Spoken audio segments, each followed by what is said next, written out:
Here's our super fire female with our fire male, and they're pretty close to being locked. I've seen them locked, but this is like classic breeding behavior. Male.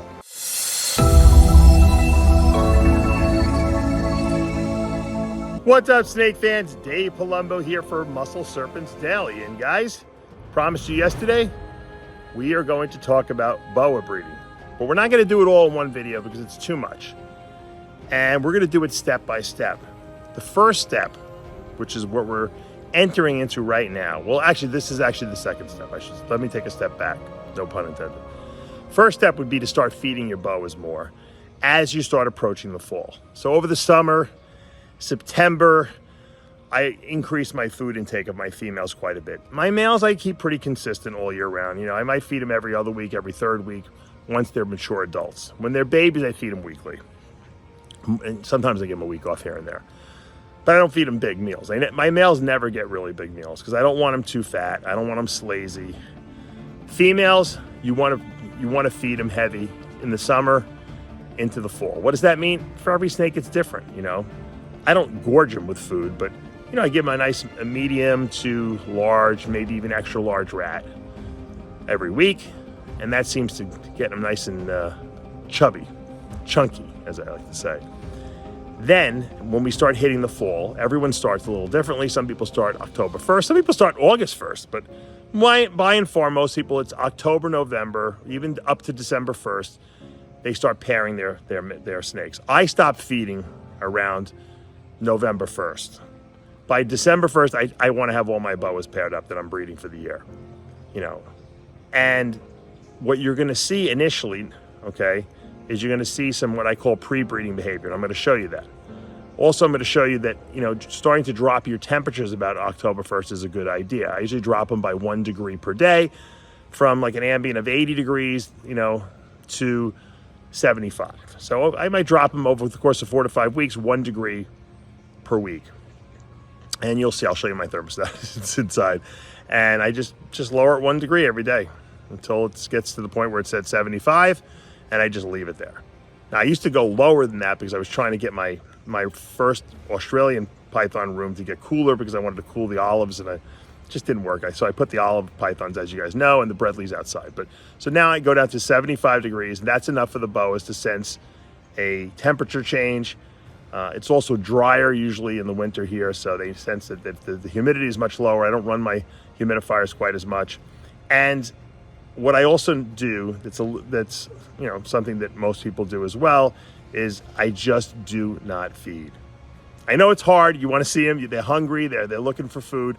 If you feed them, I feel like they lose focus on breeding. Some people feed. I don't. I go by the Vin Russo method. I don't feed for 6 to 8 weeks. And then I might start introducing small meals, depending on, you know, what the behavior is, if they look, you know, how they look. But 8 weeks, I go with no food in my breeders, unless a male just looks a little on the small side. So temperature drop, put the males with the females, leave them together, let them do their thing. You're going to see what we're going to see today, which is pre-breeding behavior and possible, you know, some early locks. But that might not happen right away, so don't get discouraged. Let's go into the snake room and let's take a look at some boa pairs.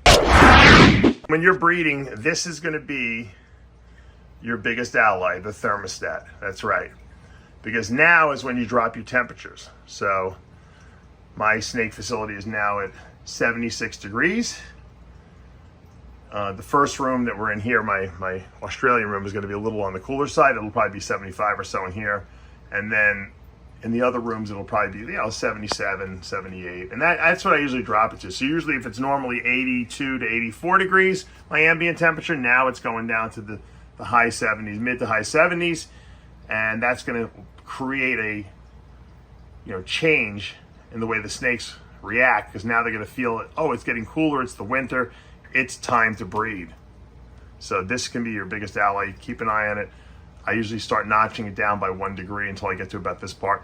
Usually in the past, I've gone really low. I've gone down to 70 degrees here because I want to try to get the Australian pythons breeding. But now that I put the Bredley and the olives outside, I don't have to make it quite so freezing cold in here anymore. So the electricity has gone up quite a bit in the last couple of years. So I don't really want to be having this air conditioning cranking at full blast all winter. Which is kind of ironic when you think about it. In Florida, you have to blast the air conditioning in the winter, whereas in New York or the northern states, you just open your door, open your window. So as you can see, we are in December now, which is when all your boas should be paired up. And as you can see, my males are much smaller than my females. This female I've had for quite a long time. And the males will start to sometimes ride on top of the females. They might just hook their bodies and wrap their bodies around them. And that doesn't mean that they're locked, because unless their tails are locked, which they're not right now, they're not breeding yet. But this is like what we call pre-breeding behavior. They'll start to get a little frisky, the males. They probably won't eat. Sometimes they do, sometimes they don't. This male will not eat. I've tried. I usually don't feed them at this point for like 8 weeks. But sometimes if I feel like a snake is a little on the thin side, I might try to give it some food. So I'll take them out. This female's really big. She's bred for me many years now. Love her. She's an albino leopard. She's gorgeous. She didn't breed for me. She didn't go this past year, so I'm pairing her up again. And once again, the male will kind of, a lot of times, just kind of whip around the cage like he's restless, because until she's receptive, this male will not be allowed to breed with her. And you have to be patient, because that could take months. It might take 8-10 weeks before you even see a lock. And that's, sometimes discouraging, because you see other people, they're like, oh, we got 14 locks on 14 females, and they show you that. But meanwhile, they don't get 14, litters of babies. So locks don't guarantee anything, but this is, and everyone starts different times. Some people I know start breeding in August. I usually wait till the cooler winter months. A lot of people start December 1st. Some people start November 1st. There's really no right or wrong. And like I said, even if I start earlier, I don't usually see locks unless a female is maybe didn't go the year before and is ready to go this year a little early. But so here's a typical pre-breeding behavior. Once again, these guys, this is my lavender albino sharp female that's being bred by a fire het sharp, and I've seen locks from them already, but I started breeding them kind of over the summer because she didn't go the year before. But once again, this is still, I don't think that she's gravid by any means. I think they were just breeding because for the sake of breeding. Sweetie, she's still eating, he's still eating. Once again, this is still pre-breeding behavior, but I know that they're compatible because I've seen locks from them. Whether she took yet or not, I don't think so. I think she's still building follicles, and you got to give them time to do that. The male in there is just going to help facilitate that, even if they're not actively locked and breeding. Just the male in there with them, and I think the pheromones that they smell, which is the scents that these snakes give off, that entice each other or attract each other. Sometimes I believe that they actually cause follicular growth in the females, and once those follicles start to grow, which are really just the precursors to what's going to grow the babies.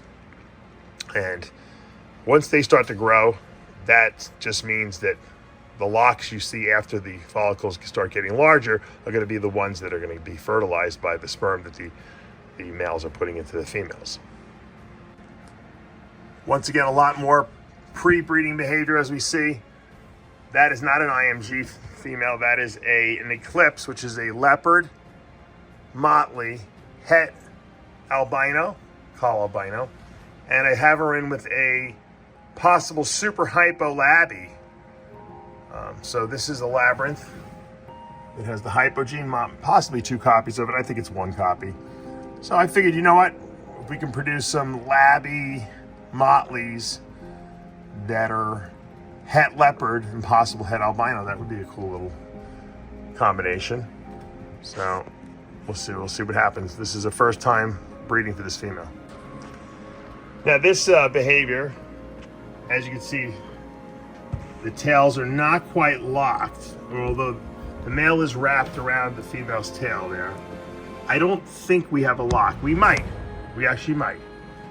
And this female was probably ready to go last year, but I held back and I didn't breed her because I thought she could use another year. And usually if you do that, you have better luck when you do breed them.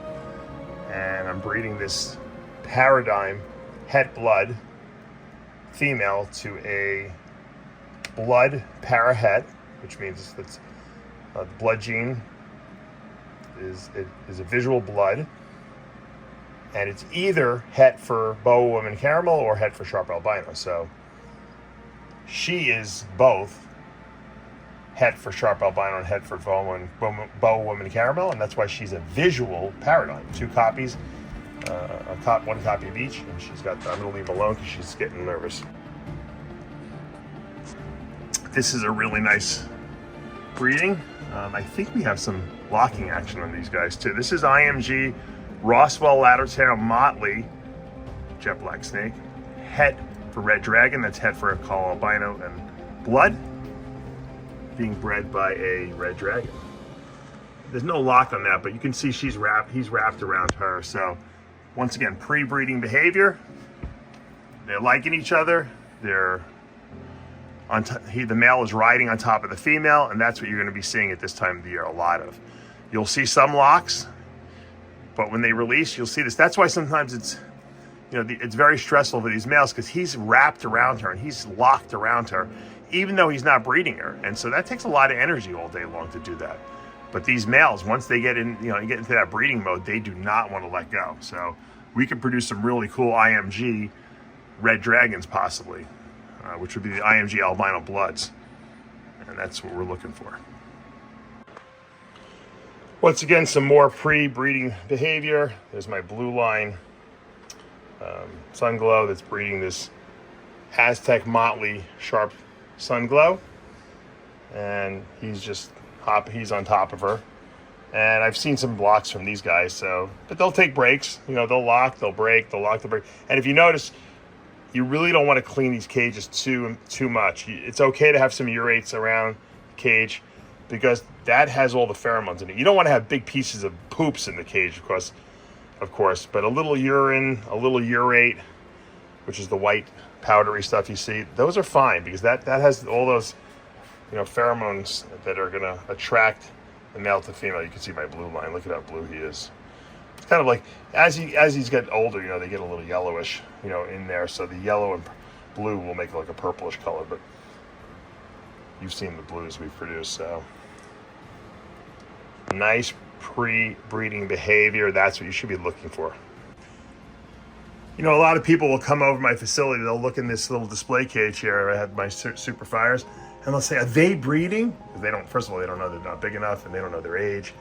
But they see them sitting together and laying on each other, and I'm like, no, I just kind of cohabitate these guys, and they're just chilling out. They're just warming themselves up over here. This is the warmest place in the display cage. We've got lights, which heat over them. Usually, the lights just went out here because it's getting later, but and these guys are just chilling with each other. So just because a snake is laying on top of another snake doesn't mean it's actually breeding behavior, but when you have mature males and females together and you can see them like locked around each other, or the male riding on top of the female, that's breeding behavior. This is just, hey, we're just chilling at the beach here, having a good time. And one little last glimpse.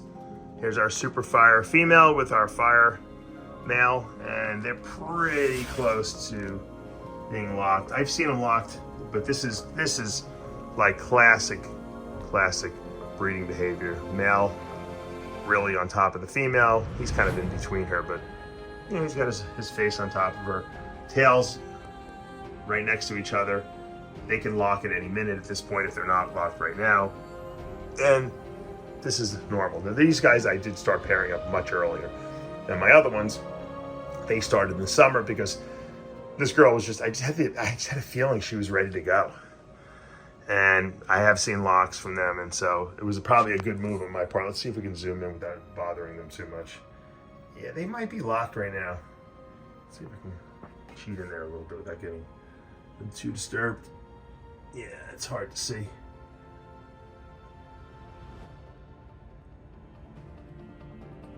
We'll just leave them alone. I don't want to disturb them too much. You guys get the picture. All right, guys, that's going to do it for today here at Palumbo's Pythons and Boas. I hope you enjoyed the video. To give you guys a little sneak peek into how I start my boa breeding season, which is what's going on right now. We have temperature drops. We have males and females together. We're not feeding. We're not cleaning too much. Only clean the poops out. You know, leave some urates and some urine in there. That's fine as long as it's not disgusting.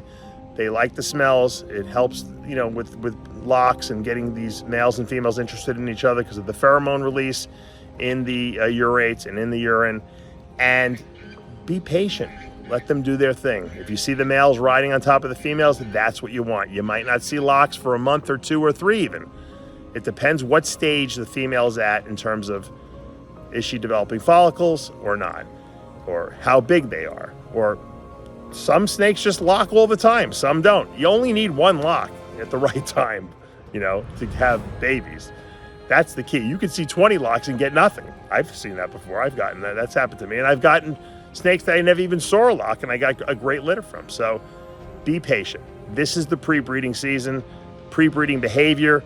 We'll talk about ovulations and we'll talk about gravid females at a later video date.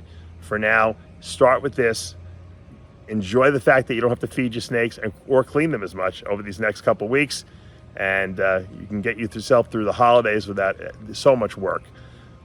Unfortunately, the ball pythons never stop eating and pooping, and I have a lot of babies to feed. But for most people, it does give me, even in my case, we have a little breather, a little break in the action. Thank God, because Pablo's going on vacation next week, and I'm going to be all alone. All right, guys, if you like this video and you like what you're seeing, please show me the love. Hit that subscribe button. Turn on those notifications. Hit that like button. See you back tomorrow morning.